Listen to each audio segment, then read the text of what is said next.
मेरे पड़ोस में दो भाई रहा थे। दोनों भाई में बहुत पटत है बचपन से आज तक। दोनों खूब पढ़े लिखे में भी तेज रहे।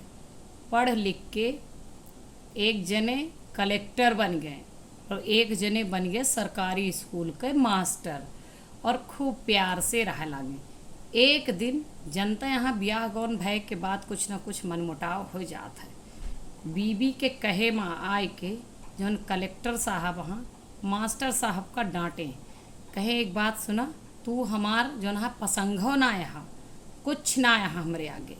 हमरे पास गाड़ी है, बंगला है, चार चार मकान है, करोड़ों का पैसा जमा है, इतनी ज़्यादा प्रॉपर्टी है और हम तो से बहुत ज़्यादा अमीर रही, तू हमरे आगे कुछ ना यहाँ। मास्टर कहिए बिल्कुल सही कहा, लेकिन हमरे पास ना 40 दिन का गर्मी का छुट्टी है।